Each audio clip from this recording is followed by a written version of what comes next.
Yes, students, welcome back. Lecture number 2, and I hope that you people have gone through our first lecture and all your basics are clear. Let us brief the lecture. In the first lecture, we studied the definition of axis. We understood the difference between geometry and coordinate geometry. We understood quadrants. We understood distance formula, graph of linear equation in two variables, and form of line, slope and its method, and point slope form of the line. Now students, in this lecture, first of all, I am going to discuss some basic sums of the concepts which we did in the first lecture. Let us take some basic numericals of distance formula. Say the first question, students, you are told to find the distance between points A 5, minus 6 and B 4, 3. Now students, pay attention. All of you know how to find distance between 2 points. You have studied in 10th standard. But once again, students, we are just understanding how to apply the distance formula. Now students, this point I call as say x1, y1, and say students, this point is x2, y2. Now distance between AB is written as AB is equal to positive square root of x1 minus x2, 5 minus 4, the whole square, plus y1 minus y2, minus 6 minus 3, the whole square. So this is square root of 5 minus 4, 1 square is 1, minus 9 square is 81, students. So this is root of 82. Now no need to simplify further. This was the demonstration of the fact that how we apply the distance formula. So root of 82. Now we can factorize and write this as 41 into 2, but no need to, students. Keep this as it is. So students, this is how we are going to apply distance formula. One of the most common MCQs asked in your 10th standard board exam, find the distance of point P, alpha, beta from origin. Students, what question I have written? Find the distance of point P into bracket alpha, beta from origin. Now I did not specify. All of you know that coordinates of origin are O, 0, 0. So any one point I am calling as x1, y, and the other point as x2, y2. Then distance OP will be positive square root of x1 minus x2. Students, this point is x2, y2, x1 minus x2, alpha minus 0, the whole square, plus beta minus 0, the whole square. So this is square root of alpha square plus beta square. So this is how, students, we find distance of a given point from origin. Students, distance formula and its application is very common in physics also, in chemistry also sometimes. So in general, it is useful for students of both the groups. So students, even B group students, carefully understand the application of distance formula. Then you can make a few different sums and try to practice. We will be giving you assignment also. But first, students, you understand the basic concepts very, very thoroughly. I hope this is clear. Now, students, the next important concept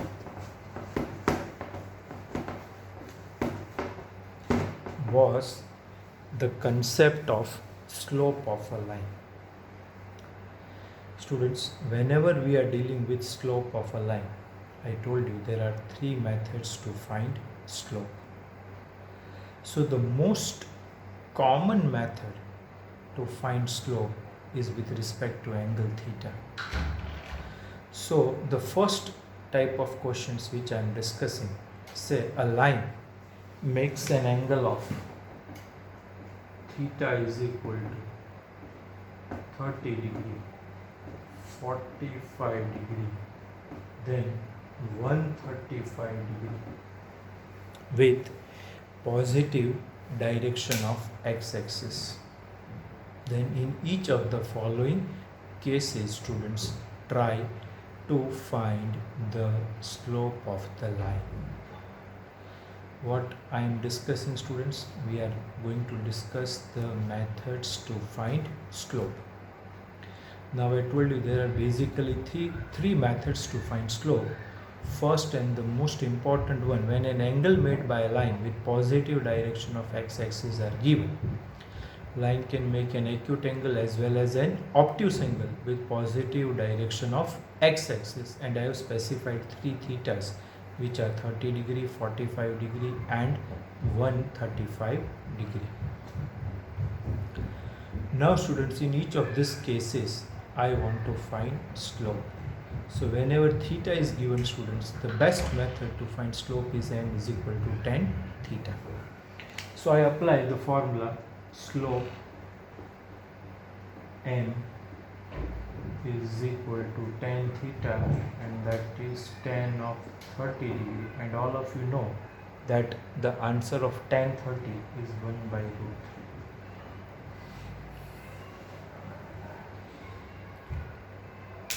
3. Students, the answer of tan 30 degree is how much? 1 by root 3. So this is the slope of the line. And to be very specific, to be very perfect, students, slope is always a real number. Slope has no boundary. Slope of a line can be any real number, either positive, negative, rational, irrational, any type of real number. So slope has no boundary, students. Slope of a line can be any real number. Now in second case, slope m is equal to tan of 45 degree, and tan 45 is 1. So here, students, the slope of the line is 1. Now in third case, it is an obtuse angle. Ankit sir has taught you the unit circle, all STC rule. In first quadrant we have range of angles from 0 to 90. In second quadrant we have range of angle from 90 to 180. And as far as an angle is concerned, angle always lies, students, in the closed interval 0 to 180, especially when it is an angle made by a line with direction of x-axis. So in slope we have the range of angle from 0 to 180. So students, if your angle is greater than 90, definitely theta will fall in second quadrant. Now Ankit sir has taught you how to find the values. Now in second quadrant it is between 90 to 180. Now you can say 135 degree. Now Ankit sir would have taught you the degree and radian measure. So you can say pi by 4 radian is equal to 45. So 3 pi by 4 will be 45 into 3, and that is how much? 135 degree. So all the multiples of pi by 4 will have same numerical value, only sign constant will be there. 135 degree, students, lies in second quadrant, and according to all STC rule which Ankit sir has taught you, in second quadrant tan function has a negative sign because cos function is negative. So in the third case, m is equal to tan of 135 degree, and that answer will be -1. That's all, students. This is very simple. So one has to be very careful in understanding this. The most and the important factor in finding slope is the formula m is equal to tan theta. So according to LSTC rule, angle 135 falls in second quadrant, and as you are taught, in second quadrant sine and cosec are positive, remaining functions are negative. So the answer will be -1. So this method, students, is very clear that whenever you are told to find slope and if angle is given, the formula deployed is m is equal to tan theta. Now students, many a times you will be given points on the line, and if you are given points on the line and you are told to find slope, then how will you do, students? If you are given points on a line, you know line is a set of infinite collinear points. So if you are given any 2 points on the line, students, we took yesterday that if 2 points on the line are given, then slope m is difference of y coordinates divided by difference of x coordinates. Say P 7, 9 and Q 8, 2 are any 2 points on a line L. Then find the slope of the line. When we call, say, the first point as x1, y1 and the second point as x2, y2, then slope n is the difference of y coordinates upon difference of x coordinates. Even I can write the formula as y1 minus y2 upon x1 minus x2. Students, the final answer is going to remain the same. So y2 minus y1, 2 minus 9 upon 8 minus 7. So this answer is minus 7 upon 1, and that is how much? Minus 7. So what is the formula used when you are given 2 points on a line? The answer is formula of slope m is equal to y2 minus y1 upon x2 minus x1. Here, students, I am reiterating one very important point which you have to remember. Now, students, concentrate.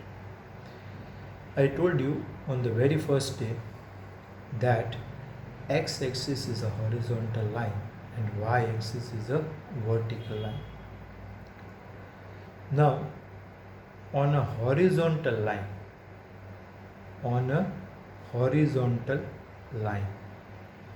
always y coordinate of all the points will remain same, and on a vertical line always x coordinate of all the points will remain same. You can draw the graph, you can understand. So if x coordinates are same for any 2 points on a line, then this difference x2 minus x1 will turn out to be 0. Suppose the point is 7, 9 and this point is 7 and suppose 2. So x coordinate is same, means these 2 points are on a vertical line, and for vertical line x coordinate remains same. So x2 minus x1 will turn out to be 0, and when I have 0 in the denominator, the ratio is undefined. So remember, students, slope of a vertical line is undefined and slope of a horizontal line is 0, because horizontal line is flat. It makes no angle with x-axis. It is parallel to x-axis. So these are very 2 important deductions which I did not explain in the last lecture. So be very careful.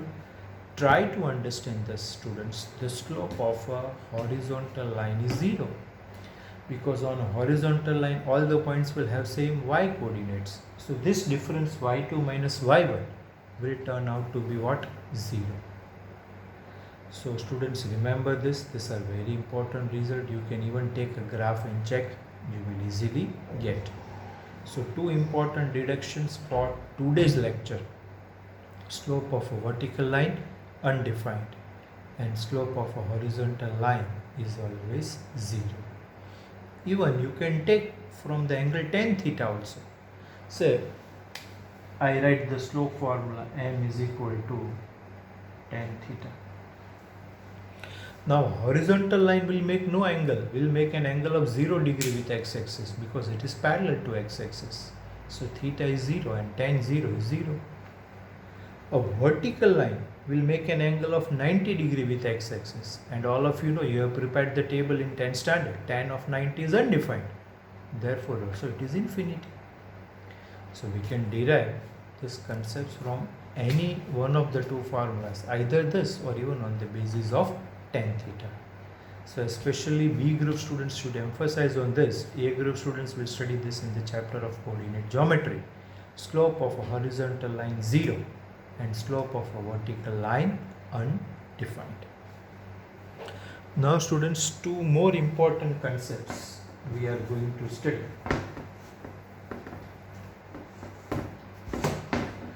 That slopes of parallel lines are equal and slopes of product of slopes of perpendicular line is always minus 1. So if two lines are parallel, then their slopes are equal. So I am writing for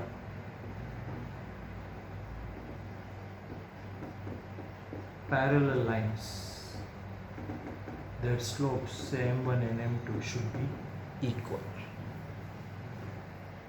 So suppose you have to decide whether the given two lines are parallel or not, and you are given the equations of the lines. Say the lines are 2x plus 3y minus 7 is equal to 0 and 2x plus 3y, or let us write say 4x plus 6y minus 11 is equal to 0. Say these are any two lines.